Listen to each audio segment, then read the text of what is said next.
Ah, Monday Night Raw. What do I say about Monday Night Raw tonight? You know, it's 24 hours after Fastlane, Detroit tonight for Monday Night Raw, and there was a lot going on in this show. I will say that. A lot going down. Some good, some bad. Would I say it was crap all the way? I'm not really sure, but live tonight, Detroit, Michigan, as we brought out Kurt Angle, as he was excited about his match with Ronda Rousey going against Triple H and Stephanie McMahon. Let me note this also. It's funny, you know, they kind of said Ronda Rousey was going to be on Monday Night Raw every week, but it looks like they kind of looked back on that whole thing. So, no Ronda Rousey tonight. And as he talked about the whole Brock versus Reigns match, he said that Brock Lesnar was not here tonight, probably due to a whole bunch of reasons, transportation and everything. But Roman Reigns came out, and this is where it's a lot to talk about right here, this Roman Reigns promo. Reigns was pretty much pissed that Lesnar is not here, and he's not surprised because Lesnar doesn't respect him, and that Lesnar doesn't respect his company, the fans, and Reigns got what chance in the crowd. But then he says he didn't show up to work this week or last week, and he questioned, you know, what is his repercussions. But then, this is what got me right here, and I just kind of laughed and threw my hands in the air for a second. He's not going to get any type of repercussions because he's Vince's boy. And you know, we're looking at one of Vince's boys right now that's talking. And as Angle, you know, he wanted to talk, try to get the microphone, Reigns pulled away from him, so, you know, don't touch my mic, he says. And he pretty much blamed Vince McMahon for all this. And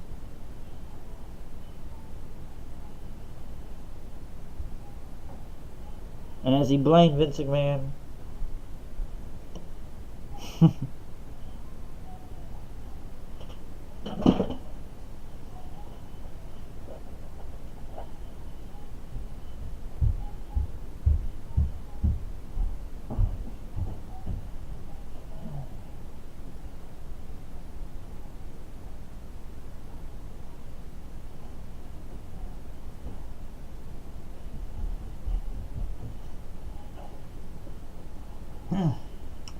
sorry I had to get the door, but as he blamed Vince McMahon for everything that was going down, he said Vince is the real problem, and that, you know, he walked past, you know, I saw him backstage walk past me, and, you know, he tried to inform him that, you know, he doesn't respect Lesnar didn't respect him, and, you know, I bust my ass for this business, he says, and he said there's one thing to be disrespected by Lesnar, but he will not be disrespected by Vince, which I sat there looking at this whole thing, and when he said, you know, Brock is one of Vince's boys, which is not, it's pretty much true, but Roman is pretty much Vince's main boy right now, so we all, come on, like, really, and then, you know, it's crazy, he goes in the back to the gorilla position, and Shane McMahon's sitting right by him, and Vince, and then he just gets pissed at Vince, and Absolution standing around for some reason.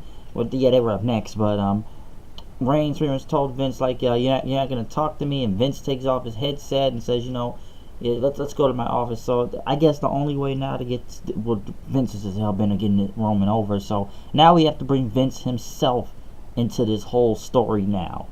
So, and you know, it's funny, he says Reigns hasn't showed up anywhere. Reigns was just on some house shows for Chicago and Minneapolis recently. Yeah, the Chicago one I heard sucked though, but I'm glad I didn't go to that one. But you know, Lesnar not appearing and stuff, but tonight, which he was supposed to, but he did not. And then, you know, they go back to Vince, and Vince has to come out of his office saying, you know, he's selling about 30 seconds. But Vince pretty much says, you know, Brock is not one of my boys or anyone else's boys, and, you know, disrespecting Reigns, and he pretty much said Reigns needs to learn something from his cousin, The Rock, saying to know your role and shut your mouth. And Vince pretty much made it clear that, you know, Brock doesn't like people, but it doesn't make him a bad guy. And he probably doesn't like the WWE Universe, but he does respect competition in the ring and the octagon. And yes, he does get special privileges, and he has earned those privileges. So Vince pretty much said that Brock will be here next week. I'm not sure how true that is, unless he doesn't show up and somehow they pull Vincent into this again somehow. But he says Roman Reigns is now temporarily suspended. Yeah, I just sit there. Wow, I knew they were desperate of getting him over, but man, they're just going through high water to get Roman Reigns over and this Brock thing. And Brock's not showing up every week. I can feel like Brock is gonna get the biggest ovation out of WrestleMania, and Roman will get booed out of the building in the main event. But the fact that we've now pulled Vince into this whole thing is just, when he said, "Oh, he's one of Vince's boys," like, we know both of them are Vince's boys. Especially Roman is Vince's main boy right now. So it's literally just insane how they're really trying to desperately get this over. So, and this is stuff that's already true, but how far are they going to keep going? Literally, how far will they keep going with this? Sasha Banks went against Sonya Deville. Not much to say from here. Sasha won. Bayley was with her, and Bayley left as soon as the match ended. Absolution pretty much surrounded the ring, and they beat up Sasha, which, once again, Paige literally adds nothing at this point. But I get she's just there to talk, but she doesn't even lay a punch. She just directs traffic. I figured Paige is there at the time until she spoke last week. I don't really care what she's doing out there right now, but Paige is just Paige, and I'm not really caring about it. But Absolution is just kind of whatever to me at this point. Michael Cole pretty much said Kid Rock was going to the Hall of Fame. I don't know what they're doing with the celebrity wing at this point. I don't really care. But it was a smart decision since he is from Detroit, and they did it here, even though he was kind of booed throughout most of the crowd right after the video package. But yeah, he's performed. Didn't he get booed at WrestleMania, I remember? And yeah, he made Undertaker's 2000, theme song, American Badass. I actually do remember that part. So I don't know. It's whatever with Kid Rock. Miz TV happened as he called out Seth Rollins and Finn Balor. Miz to Rogers and that with him since they had a special tag team match going on. And Miz looked at Seth Rollins saying, "We're the workhorses of the WWE. And we could have burned it down in WrestleMania in a singles match." But Miz and Balor knew what Miz was up to.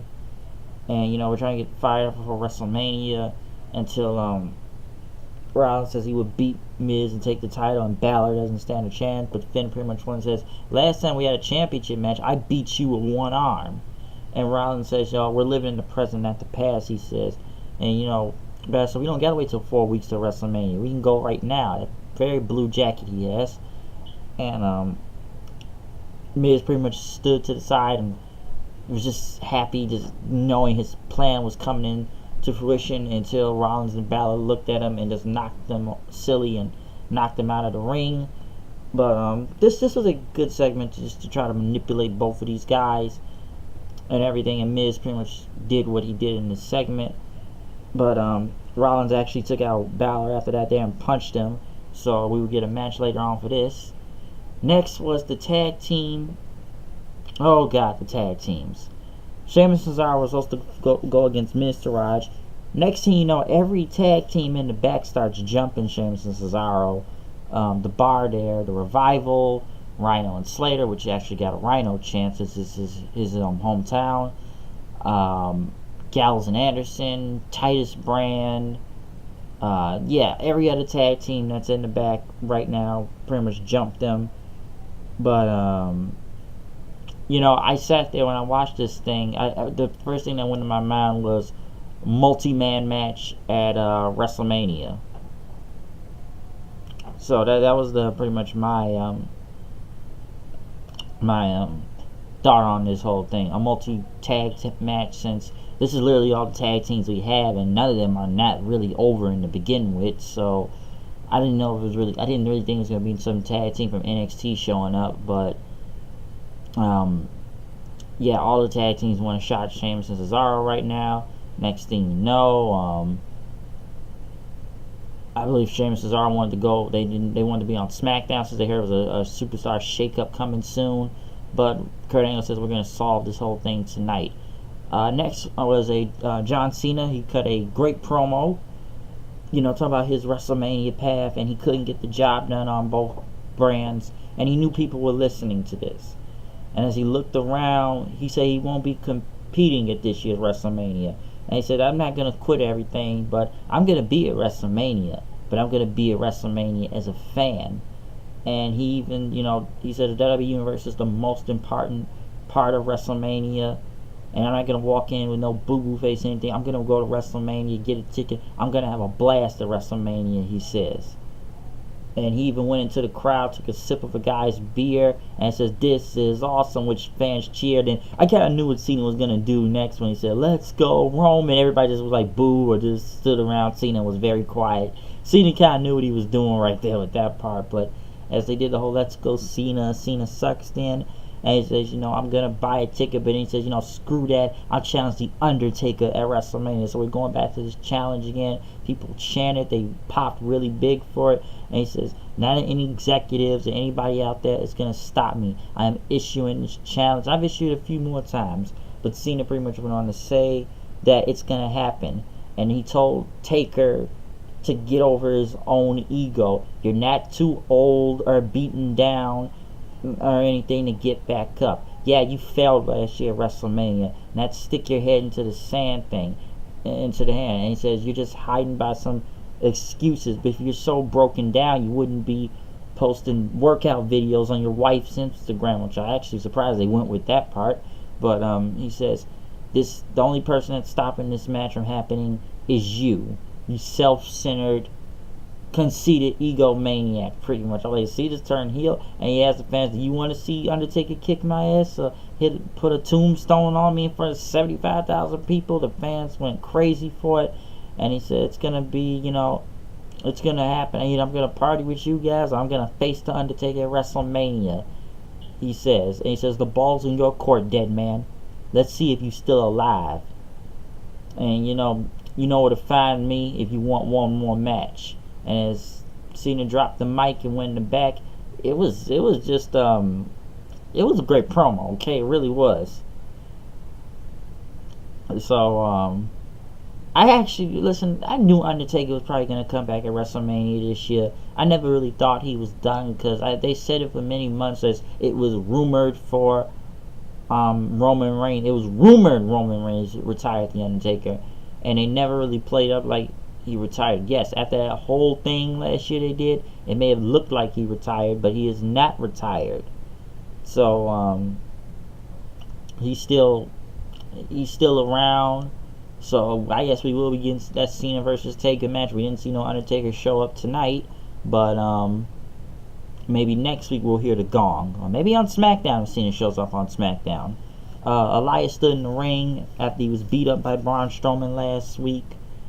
And after the whole piano thing, he says and stuff, he pretty much stood. He says this is your fault, and he left the ring. Braun Strowman pretty much cut a promo, which those stupid graphics he's showing them, saying I'm gonna make my own path for WrestleMania. Seth Rollins went against Finn Balor, which was a really good match, and it ended in a very surprising finish. Rollins, does that suplex off the rope into a Falcon Arrow after that, but Balor was able to roll him up and get in the win. So I'm sure we'll get some type of win next week out of Seth. And the next part of this show, oh God, what a way to make another match for WrestleMania, folks. And this is just kind of idiotic to me, and it just sounds stupid, and it's really lame. Since they wanted to pay tribute to Fabulous Moolah, I didn't know what they were talking about at first, but as I saw this video package, first off, they made Moolah look like a saint, and I've heard many things throughout the years. What is she took money off payout percentages off of other female wrestlers back then? So it was like she was pimping them or something and stuff back then. I've heard the stories about that, but they made her look like the biggest pioneer in women's wrestling in general, like the biggest ones. So now they have made a Fabulous Moolah Battle Royale, or in other words, let's get all the women on the card for WrestleMania payday and get them all on TV at the same time. And this will be through Raw, through SmackDown, and even NXT too, that is a part of it. I don't really care. This is what it's like. Come on, we already got the Andre Battle Royal. That doesn't barely do enough for anybody right now. So, like, literally, what is that? Has that trophy really elevated people ever since its inception? It looks like it did a little, but then it does nothing. What has it done for Mojo Rawley lately? Nothing. Nothing. And now we have I don't know, a Moolah trophy now. What? I know some people were probably mad at that because, like I said, like, yeah, look at the history of when Moolah. And that, like I said, I heard some of the stories. Like I said, through taking pays off of people and getting big payoffs. Like I said, pimping other women. Maybe I'm wrong. I'm wrong, but there's a lot of stories around that online. And some people thought they could have made a China Memorial Battle Royale, but come on, I knew they weren't gonna do that. But listen, like I said before, this is just getting everybody on the crowd, and I'm sorry, on the card. Throw them all in for WrestleMania. This will probably be a pre-show match, really. So I don't really care. Maybe we'll see some surprises from the NXT or the Mae Young Classic, but it's just like, come on, you think the Andre the Giant Battle Royale was just getting everybody on the card? Now we found a way to get all the women on the card. So it's just really dumb. I'm sorry, it just really is. I just don't know why. Asuka came out as she was about to be interviewed, since I guess she chose Charlotte to face at WrestleMania. Alexa Bliss came out. Once again, I still don't know why Mickie James is out there. And Bliss said that Asuka doesn't have good English skills, and if she's so smart, you could have chose me, and and then nobody is ready for Asuka and everything. But Bliss said you couldn't beat me in WrestleMania. You would never beat me at WrestleMania. And that's why you were cowardly and you didn't choose me. You chose the champion on the B show. And Asuka said, I didn't choose Bliss because to beat a woman, you gotta beat the woman, and she's gonna be the best champion in WWE. And Asuka says, I've already beaten you once, and I've already beaten Mickie James once, so I don't need to face you guys, okay? And then next thing you know, Bliss tried to call out Nia Jax, but she never came out, so pretty much James knocked it to the ground. We got a match from Asuka versus Mickie James, which the crowd just kind of literally hijacked in and started chanting CM Punk and Rusev Day. So it wasn't much to say from here. Asuka won, Asuka lock. And then pretty much after that, Nia Jax in the locker room, as Kurt Angle told her not to go out there. But Bliss said, I needed your help, and we could have got the opportunity to take out Bliss next week. And they said they were best friends and everything, and that she has to go out there and redeem herself, and they hugged. Yeah. Asuka versus James we've seen before. It wasn't bad or anything, but crowd just kind of hijacked it from there. And I don't know. I'm sure we're gonna get Nia Jax versus Alexa Bliss at WrestleMania. I honestly, I don't really care that much about it. I just want the belt off Alexa Bliss at this point in time, because they need to get the belt off her. Nia Jax, I'm not really the best choice, but it's kind of whatever, really. And then I don't know why we went back to Nia Jax facing jobbers again. And then they go to the back where Alexa Bliss and Mickie James are calling, and Bliss says that Nia Jax is just a charity case, that she's nothing, and that it's like high school, they need to hang out with the cooler people and stuff, and that she's hitched on to my wagon, and that she's bigger than all the other kids, and nobody doesn't want to be around her. Just saying she's easy to manipulate because she's just big, and I don't know, that's why we have her do the heavy lifting for everything. And then next Caruso comes in and says, we're here for this interview, but then there's a microphone happening, which for some reason Caruso looked like she could see the camera that was there, but Alexa Bliss and Mickie James couldn't hear it, and that they've heard the whole conversation the whole time. And next thing you know, Alexa Bliss and Mickie James grab all their bags and run out to get out of town, as Nia Jax was going backstage. And then she started crying. I don't know why we have her crying again. And pretty much trashed the whole backstage, as she was pissed and crying at the same time. I don't think crying is gonna, and I guess they're doing the crying thing to get her over as a face, but I'm not really buying it that much though. But I guess this whole segment I didn't really care for. It just looked ridiculous and kind of long in a way, but it's just for Bliss to manipulate Nia Jax, and now it's probably gonna be Nia Jax versus Bliss, but like I said, I'm not really the biggest fan of this whole match, so whatever, pretty much with it. I guess he's being bullied by the heels, so I guess Nia Jax's face. Now on to the more important parts, a video package, which the Ultimate Deletion will be next week. The Ultimate Deletion, which I guess they're not waiting until WrestleMania. We will do this next week. Matt Hardy pretty much said who he will have with him in his platoon. I don't think, maybe Brother Nero will be part of it, but we all know what happened. And we know this was probably made already beforehand, and before they did this whole thing, but it's gonna play out next week. But we already know Jeff Hardy's situation of him getting arrested, and I believe it was for a DWI because he went over the limit of drunk driving and hit a guardrail. I don't know, man. I like Jeff Hardy, but I thought Jeff Hardy was clean again now. I don't know what's going on with Jeff, but that sounds like a serious case with that DWI thing. They say something maybe about for WrestleMania, but kind of bad timing for this to happen. But I'm sure he will be part of this Ultimate Deletion thing. Matt pretty much said we will have everybody there next week. His platoon, Queen Rebecca, Rebby, King Maxwell, Lord Wolfgang, Senor Benjamin, and Vanguard 1, no diplomated boat. So I'm sure everyone popping right now because, Matt says we will banish Sister Abigail and Bray Wyatt into Deletion and the Lake of Reincarnation. As Bray Wyatt says, I will be there next week, as he says, he's a fool. So we will see Ultimate Deletion next week, because even Kurt Angle said this is crazy. So he sent a referee out there to make sure one of these guys make it back in one piece. Will this be like the ones we saw in TNA, like the Final Deletion or Deleter Decay, or the Great War, or Total Nonstop Deletion? I'm not really sure. This Woken Matt Hardy thing has really never gotten over in to begin with. So now we have now gone to this, and this is maybe the only way to get this over. Will Bray Wyatt be thrown into the Lake of Reincarnation to turn to Husky Hairs? I don't know. We know it's in Cameron, North Carolina. I'm sure it's going to be a lot of fun. To what I hear, the Hardys were pleased with what they put on.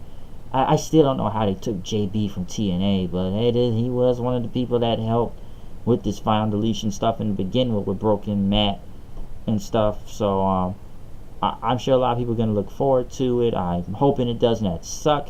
Will I think it'll be better than the stuff they did in TNA? I don't know. Right now, WWE has not done a good job with this whole Bray Wyatt and Matt Hardy feud here. Hopefully it ends after next week and we move Matt Hardy on to something else with this, and Bray Wyatt, which he'll lose this anyway because Bray Wyatt loses every time. But I'm sure we will get a full production on of this.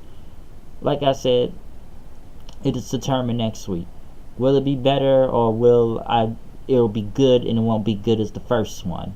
But we'll just have to find out and see in the Ultimate Deletion, pretty much, with Bray Wyatt and Matt Hardy in his platoon. Maybe we'll see some surprises. I don't know. But I'm sure Brother Nero, Jeff Hardy, will be in there, even though he's hurt right now. Next was the Tag Team Battle Royale, which for some reason Braun Strowman was in it. We had all the tag teams out there, and he pretty much killed the entire tag team division. Okay, he killed the tag team division. I don't know why everybody didn't work together to get rid of him, Strowman, but they hit him with steel steps and stuff. As the Revival were kind of eliminated very easily for some reason. And by the way, I believe Kurt actually tried to throw Dash Wilder the first time, but he didn't go through the ropes, and he had to throw him a second time. Carl Anderson was the last one left, and he threw him out. And I know there's going to be a lot of positives and negatives to this. Is number one, you just made the tag team division look horrible, but then again, the tag team division is not a good spot as it is right now. I get it's Braun Strowman. Could it be a handicap match? Could we team him up with Elias? Maybe be the idea. I don't know who will give Braun Strowman a tag team partner, but it makes the tag team division look even worse in a way. But he's going to WrestleMania instead of throwing him into the whole Andre Giant Battle Royale. I don't know what type of match we'll get at WrestleMania. I don't know who his partner will be to be as a tag team partner. I don't know. I do believe it may be Elias for some reason, but I'm just taking a guess on that. But you pretty much killed the entire tag team division of making them look stupid. But this division, like I said, the division is already damaged, okay? It's been damaged. So, yeah. But as for this whole show tonight, it was a lot of news going on, big news, from the Ultimate Deletion to John Cena challenging Undertaker again. Strowman killing the tag teams. No Rousey or Brock Lesnar tonight. Roman Reigns just quote-unquote shoot promo of Vince's boys and stuff. So we had a lot going on tonight. Asuka and a lot of stuff on Monday Night Raw. So, yeah, that's pretty much the show tonight. Make sure you comment, subscribe, check out my review for Fastlane and live reactions for it. Like I said, Monday Night Raw was Monday Night Raw tonight. A lot of news going on in Detroit, so we'll see what happens next week as we are 4 weeks away from WrestleMania. But like I said, the most thing looking forward to Monday Night Raw next week is the ultimate deletion, and let's hope it goes out well and it does not suck. Hopefully it does not suck, because I heard there was a lot of work into this. They filmed it. I'm surprised they didn't save, like I said, they didn't save it till WrestleMania, but we're doing it next week because I kind of want this feud to be over anyways, and both these guys move on to something else. But I'm out of here. I will see you guys later. Peace out.